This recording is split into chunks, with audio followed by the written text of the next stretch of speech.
അങ്ങനെ അടുത്തൊരു യാത്ര. നല്ലോണം ഒരുങ്ങി പോണത് ഫസ്റ്റ് തന്നെ ബസ് കാർഡ് റീചാർജ് ചെയ്യാനാണ്. മോൾ ഒരുപാട് ഹെൽപ്പ് ചെയ്യാറുണ്ട് മോനെ കൊണ്ട് സ്ട്രോളറിൽ പോകുമ്പോൾ. അങ്ങനെ നേരെ പോയിട്ട് നമ്മൾ ഫസ്റ്റ് തന്നെ കാർഡ് റീചാർജ് ചെയ്തു. കാർഡ് റീചാർജ് ചെയ്തതിന് ശേഷം നമ്മൾ നേരെ പോകുന്നത് ബസ് സ്റ്റോപ്പിലോട്ടാണ്. നമ്മൾ സ്റ്റേ ചെയ്യുന്ന ബിൽഡിങ്ങിൻ്റെ നേരെ ഓപ്പോസിറ്റ് ആയിട്ടാണ് ബസ് സ്റ്റോപ്പ് വരുന്നത്. അപ്പോൾ നമ്മൾ ഈ വാക്കിംഗ് ബ്രിഡ്ജ് ക്രോസ് ചെയ്തിട്ട് വേണം അപ്പുറത്ത് ബസ് സ്റ്റോപ്പിൽ പോയിട്ട് നിൽക്കാനായിട്ട്. അപ്പോൾ നമ്മൾ ലിഫ്റ്റിൻ്റെയും ബ്രിഡ്ജിൻ്റെ ഒക്കെ യൂസോട് കൂടിയിട്ട് എൻ്റെ ഹെൽപ്പോട് കൂടിയിട്ട് നമ്മൾ ബ്രിഡ്ജ് ക്രോസ് ചെയ്യാണ്.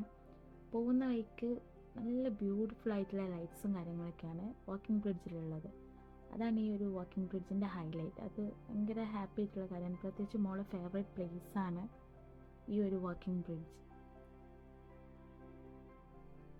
അങ്ങനെ നമ്മൾ ഓപ്പോസിറ്റ് എത്തിയിട്ടുണ്ട്. വാക്കിംഗ് ബ്രിഡ്ജൊക്കെ പാസ് ചെയ്തിട്ട് ഒരുപാട് ബസ്സൊക്കെ ഫ്രണ്ടിൽ പോയിക്കൊണ്ടിരിക്കുന്നുണ്ട്. അപ്പോൾ മോള് തുള്ളി ചാടി പോണത് വേറെ അങ്ങോട്ടല്ല, അവളുടെ പപ്പൻ്റെ അടുത്ത് കാണാം. അതാണ് ഈ ഹാപ്പിനെസ്. പിന്നെ ഫസ്റ്റായിട്ട് ബസ്സിൽ പോണ ആ ഒരു സന്തോഷം കൂടെ.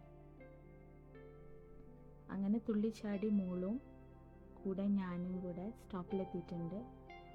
അപ്പോൾ ഇക്കാൻ്റെ അടുത്ത് എത്തിയിട്ട് കാണാം.